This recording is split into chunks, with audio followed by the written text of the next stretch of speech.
Welcome to the Beyond Ordinary Women podcast. I'm Kelly Matthews, and I am delighted today to host Dr. Sandra Klon, Hello. longtime friend and colleague, and she's a seminary professor. But today we're going to talk to her in her context of being the co-founder of the Visual Museum for Women in Christianity. Welcome, Dr. Thank Klon. you. My pleasure. This is fun. Yeah. Today we're going to talk about something old, Yeah. really old. And archaeology is a big part of biblical studies. It gives us lots of Right. background. And there have been some discoveries in recent years that really apply to women in particular. So tell us we all have heard of the Dead Sea Scrolls, or most of us Mhm. probably. Yeah. Yeah. And those were discovered decades ago. And they've really revealed a lot. What are people saying is the biggest discovery since then? Since then, so it's a floor that was found in Megiddo, which is connected with Armageddon. That's where you hear the Mhm. Magid in there. So it's not just notorious, it's also known for some great stuff in church history and in biblical history. And some folks were digging in a prison courtyard and came upon a preserved floor that's a beautiful stone mosaic. And the thing I love about mosaics is they can look like they were set yesterday, whereas a fresco fades. Statue usually in 2,000 years loses a nose or an arm, or archer loses a Right. bow or whatever. But mosaics are much more preserved, and this floor was intentionally preserved. So it was clear that it was hidden for a reason, but it was intended to hide it for for a long-lasting preservation. So it wasn't just covered over with sand and dirt as the years went by. It was more like a plasterish substance that said, we want to protect this, but we want to hide it.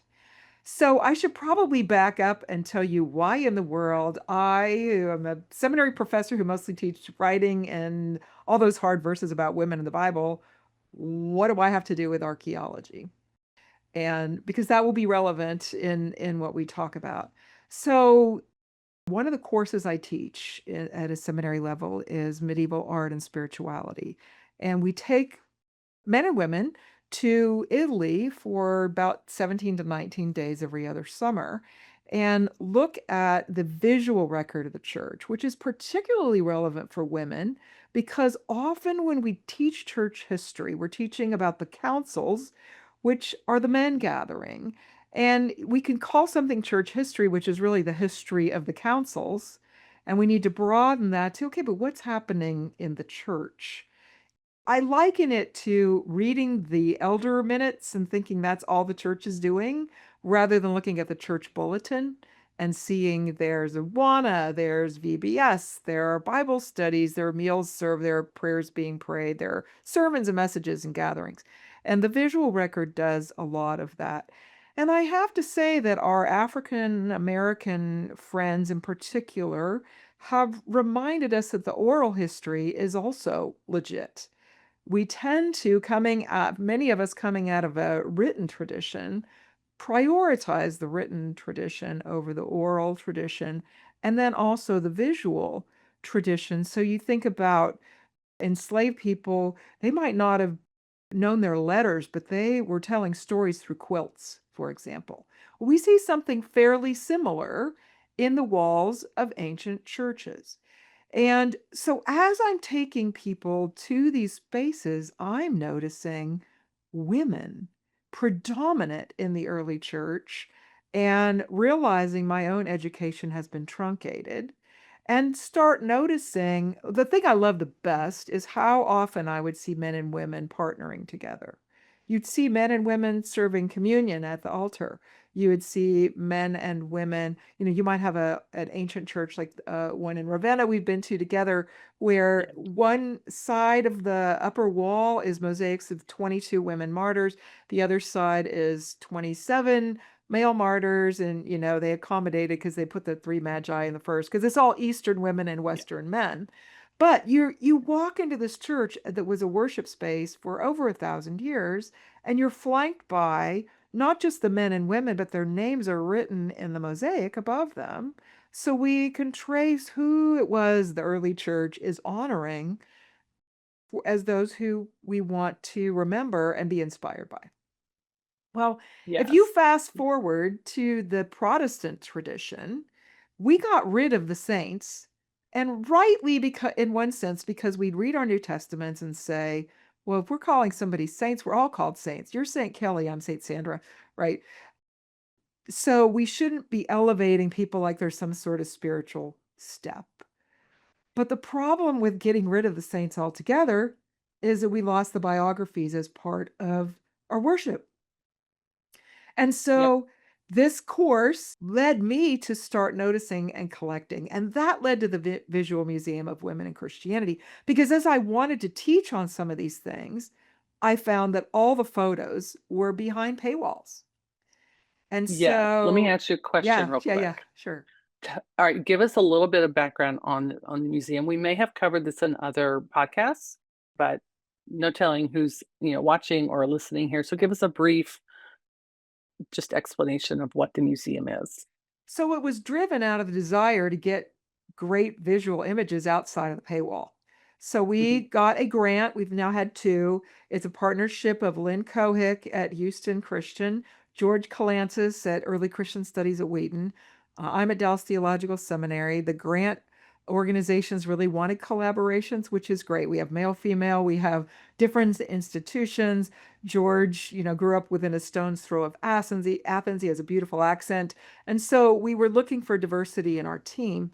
And we hired professional photographers to go with us to document some of these, whether it's statues, whether it's mosaics, whether it's frescoes, it's the early art, and make it accessible at visualmuseum.gallery so your listeners can download it for free and they're high quality images and you don't even have to credit the museum. We wanted just to take that out of the equation. And ultimately, we'd love to have all the women of the Bible represented. But anyway, so this was part of what it was rooted in me noticing all these women and the story they tell and how they're often in leadership positions. What in the world does that have to do with the Megiddo thing? Well, it's why in the world am I involved in art and archaeology? So, back up. 2005, these people are excavating this floor, and as they uncover it and study it, they discover that there are five different women mentioned and one man mentioned. The man is a Roman centurion, and he's the one who bankrolled the thing. And it was probably it's been dated to 230, the year 230, which is long before Constantine is legalizing Christianity. Yeah. And so he bankrolls it, and that tells you that is at least one Roman Christian here. And it's not a church because you can't build a church structure legally at this point. It's probably a prayer hall. It's in a garrison. So like it's on a military base, but it has a name of a Semitic name for a woman. It's got a Latin name for a woman. It's got a Jewish name. So you have a Roman centurion. So the first thing we see is Jew and Gentile evidence. We know from Galatians they're working together, but this is the art history evidence that tells us of a place and how male and female are worshiping together. And then we think about the New Testament and what it says about centurions, and there are at least three really good guys who are, appear to be concerned for helping the infrastructure of their community. So you have him bankrolling it, and then you have four women who the inscription says, "Remember these four." And then, and this is the big deal, then there's an inscription that says Akeptus paid for this table, this memorial table, and it's the same word from memorial that we find in First Corinthians. So we know that this is the Eucharist table. This isn't just some table. And it's important enough to this gathering structure to be a separate donation. But that also tells us that the other four women that are not mentioned as donors are probably not listed because they're donors. If you're a benefactor, you're named as such. Okay. Okay. Okay. So we've seen benefactor in Yeah. Romans. Romans Yes. 16, Phoebe is Phoebe, named as a yes. Correct. benefactor. Explain exactly what benefactors did. Yeah. Well, What's the we're significance? still, it's a very exciting time to be asking that question because for the longest time, people heard, oh, female benefactor, she's the hostess who's opening up her home and serving chicken. And which is an honorable thing to do. I've been the recipient of that kind of hospitality, but that is probably included, but not the limits of what it involved. And so often we think, well, if you have your name on something, you're really arrogant. And yet you look at all the church halls. And, at my own campus, we had a huge lounge that was donated by the Maybe family, whose name I see elsewhere. Sometimes it's a foundation. Sometimes the name of benefaction is to honor somebody else. So it's not that you're arrogant, right? You want to honor somebody. So in Phoebe's case, she has been a benefactor both to Paul and to some of his friends. She probably bankrolled her trip to deliver his book of Romans, which is his most thorough and wow, it's a pretty expanded theology of our faith. And um good chance that she also would have read it out loud and maybe even done some explaining as part of that. So, in that tradition, you have this centurion, which sometimes we wrongly think is 100 because we hear century in that, but by this time, it's probably he's over 60 to 80 men, but it's still it's a massive job, a very respected job. And then a Keptus, how do we know that's a woman? Because you just hear that name and you're not sure. We know it's Semitic, but the big deal there is that in the same way that Spanish has el and la, el hombre or la donna, maybe in Italian, that somebody's a male or female based on the gender of the article. That's a fancy way of saying the la or the l. And in this case, the article in front of Akeptus's name is female. So it's like La Akeptus donated it. So we know it was a female donor bankrolling the beautiful communion table. Now, all we have left is the stone foundation for it. The table itself is gone, probably removed Right. when they cover the floor. But Makes then, sense. yeah, but then the other question is why are these other four mentioned in it? And the reader is called to remember these women. And the memorial is not the same as the word used in the memorial table, which might be, I'm guessing it's not necessarily that they're memorialized because they're martyrs.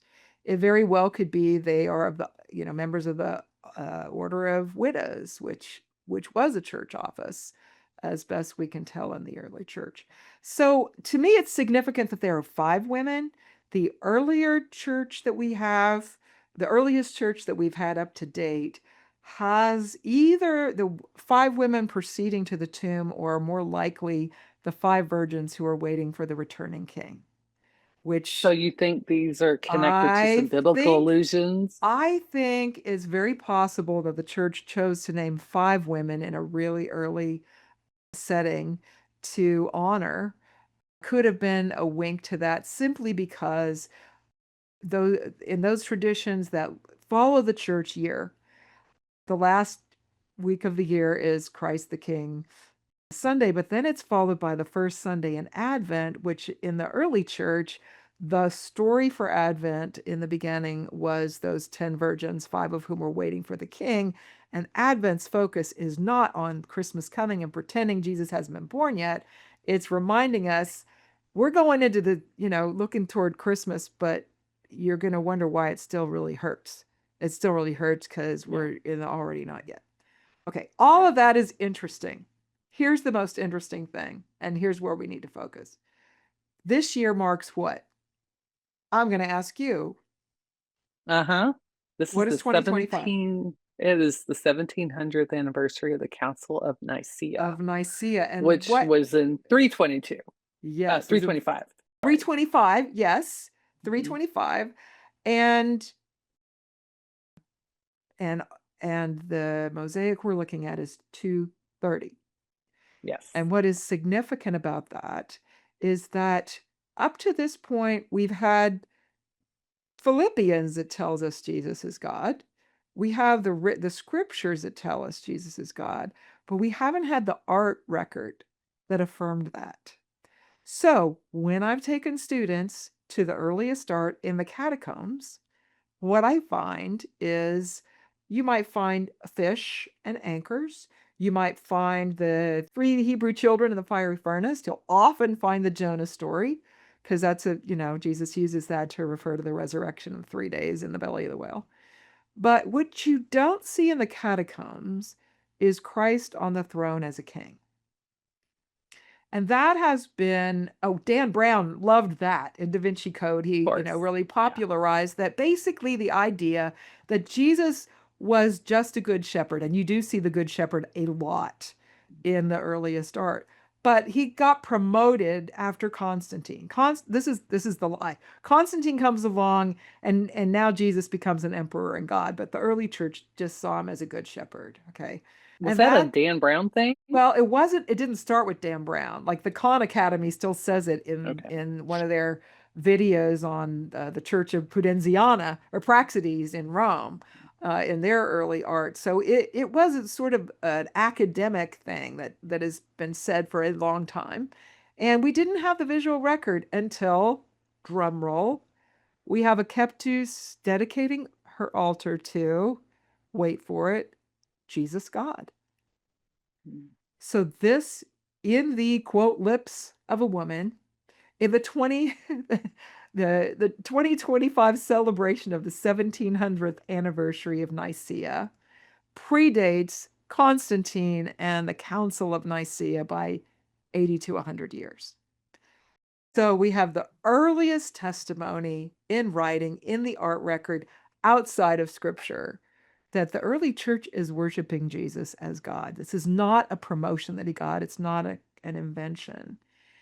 And my hypothesis is the last time I went to a funeral, Psalm 23 was on the front of the bulletin, not Philippians 2.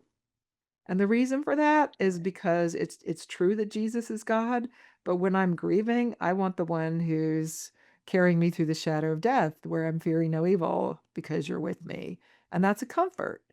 And so I think I'm going to assume, hypothesize that the reason we see so much of Jesus as the good shepherd in the catacombs is because this is a burial space. The minute you get Christianity legalized, and then you have another, a few decades pass to get the places built, you do start seeing Jesus on the throne. Mhm. And so that's where the argument came that the art changed once they argue that Constantine came along and influenced the Council of Nicaea. And now we have solid evidence that that's not the order in which it happened. And how fun is it that it's in the testimony of a woman who's dedicating a memorial altar for the Eucharist to Christ?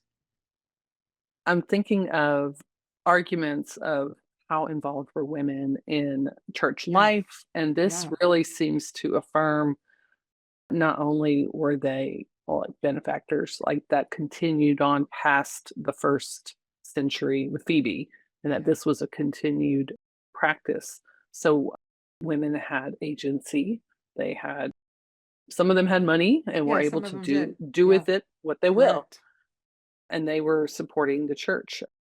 And that, man, what we call the ancients, right? Yeah. They were into beauty. Like art is a thing for Yes, them. I they think even were. more than we in America probably appreciate. And of Yeah, course, they made it to last mosaics. When I right. first went to see them, you're right. They're just like, oh, that could have been put up last week. Yeah. Still bright, shiny, S- Stone doesn't accurate. fade. It might get Right, dusty, but you can get up there with a rag and clean that off. Yeah. right. It's pretty amazing. So I'm thinking of the women named, and how do we know that? Do we know anything about the 4 women? Is there any hint in Yeah. the text or the design about who they might have been? Yeah. So we see one of the names is a derivative of Christ. And so we think that was often a name of a martyr who, like we see it in the Ravenna mosaics. Christina or Christine. Hmm. And it's very possible that somebody whose name we don't know, or maybe like our Tomb of an Unknown Soldier, Oh, that could be a name that it might have been a proper name, but it's also possible that it was a name, Jane Doe. like a Okay. representative Jane of Doe is a real many. name, but it's probably not Yeah. a real person, right? So Uh-huh. that's a possibility of one that last name that is a derivative of the name of Christ. But the combination of a Keptus, which is Semitic, the Roman centurion, which is Roman, and then you have Greek and Latin there. And so the combination of names tells us there's Yeah. diversity. The fact that Right. there are 5 women and 1 man also it aligns with what we know about the early church, which is that it had a massive number of women. Now, Yes. here's the wrong narrative of that, and maybe a better narrative. One of the wrong narratives of that, which Jamie Levine, Amy no, Jill. Amy Jill, thank you. Amy Jill Levine. Okay. So she's a Jewish scholar who's a New Testament expert, but not a Christian, but is helping us understand a lot of the Jewish idiom and backgrounds, right?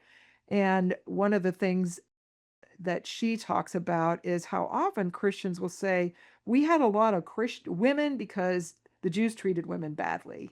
And that is not the right narrative. No. A better narrative might be that the early church cared about the vulnerable and the powerless. They were the most likely to adopt a baby found exposed, and the chances that baby exposed is going to be a girl is much higher than it's going to be a boy. And so often, if we read a reference to widows and orphans, you and I might think today that means all the people who've lost husbands and all the kids who've lost parents, and that would be true, but probably they go together. That the widows and the order of widows are raising children, which could help us understand 1 Timothy 5. We might think it refers to widows and their qualifications, and it says they've raised children and they've washed the feet of the saints. That doesn't mean that they themselves had to have been mothers or married. And in fact, the word widow could just mean a without a man woman, very much like a nun. So So again, how single for any reason. well, yes, it could be that you were married and lost your husband. It could be that you were a consecrated virgin, and as you got older and turned 60, they called you a widow to differentiate the older and the younger, the virgins and the widows. So we need to think more broadly about the term widow, and it's very possible that a Keptus was a widow because that is going to be the most common way that a woman is going to be moneyed and have her Mhm. own money to spend to invest.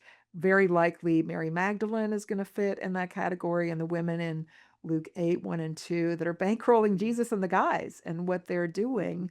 It's not typical for women to be traveling around on their own unless they're older and they've inherited and they're not married or they don't have sons to legally have to give all that money over to. Makes sense. Makes sense. So we have a diverse early church. We have a Yeah. church that where this physical piece of evidence is confirming what we also see in their written record. So I feel like Yeah. this Megiddo mosaic is kind of just cherry on top of things that we think we know, and Right. also it's correcting some false narratives Correct. It's about the confirming early some church. hunches. I mean, we're like, it's in the written record. We just need to find the visual record that Jesus is called God. And now we have the evidence. So right now, as I'm speaking, this is on display at the Museum of the Bible till by the time your listeners hear this, it'll be probably on its way back to Israel. But the plan is for them to return it to Megiddo and for the Megiddo Antiquities folks to have a display so people can visit it and see it so that it will be available to the public. It's taken 20 years to restore it, to research it, to find out the names, to sort of get the history. One thing that is maybe worth mentioning is that our hunch on why they covered it was in some decades of the church, emperors are more tolerant than in others. Mhm. And we do know that there was a decade that followed an emperor that was a little more tolerant of Christianity, but long before Constantine, where things were really bad. And it's entirely possible, maybe even probable, that that floor was preserved, knowing that they could no longer be the above ground church. And I say that not literally, like they weren't literally having church in the catacombs, but right, that they had to go into hiding and maybe not be so overt in their gatherings as a prayer hall would indicate. So it's fun that this is getting all this press and hit the museum to be closing in the year of the celebration of Nicaea, because the big thing that happens at Nicaea is the church has worshiped Jesus as God, but we've been talking about now he wasn't created. We know that. That's bad doctrine. Right. But, how do we give words to begotten, not created, very God of God, light of light that we sing about in a Mhm. in a Christmas carol is language out of that Nicene Creed that is said by Orthodox with a capital O, Roman Catholic, Protestant. Like this takes us back to something that we are united on for 1700 years, and we're celebrating that this year. So what a great time to have somebody affirming, 80 to 100 years before that was written down, that Jesus was Yeah. God and he This was was worshiped as God. Nicaea didn't create our doctrine. Correct. Right. That is what I'm It trying to was say. already. Yeah. No, no, no. It That's great. Yeah, it gave it better It's us just better language to articulate yeah. in what way is Jesus God? He's of the same substance of the Father. He's not a junior God, a demigod. He's not created. He's God of God, light of light, of the same Yeah. And substance as this the Father. this discovery kind of just confirms, well, this is what's been believed all along. Correct. Yeah. Some of us had to believe it by Wonderful. faith. Now we have sight to go with it. Yeah. I love it. Well, that's great. So the the mosaic doesn't belong to America, obviously. So Right. it's an Yeah. Israeli artifact. Are images going to be available of this? I mean, I've seen a Yeah. few around, but I'm sure the Yeah. museum has been the one to release it. What I really want to know is if can we get it in the Visual Museum? Sure. Well, I think Bo is going to get it first, but we'll be working on getting it in the Visual Museum for sure. But yeah, so you can go to the Museum of the Bible website, and even after it's gone, you can find images there. We'll be uploading links to the Bo website, so your listeners will be able to access and look at it. It's very fun to look at. There are really just three sort of square sections, one for the Roman centurion, and then it names the guy who actually did the art as well, the guy who Oh, got paid great. to do it. Yeah, and then the memorial by, I'm going to call her La Akeptus, calling Jesus God, and then the women whom the worshipers are encouraged to remember, these four women. Great. Okay. Well, I'm excited that we can share that image with our viewers and our listeners will know where to go. So thanks for your time. This was wonderful. And Thank I'm you. sure that we will see you again here soon. Okay, thanks.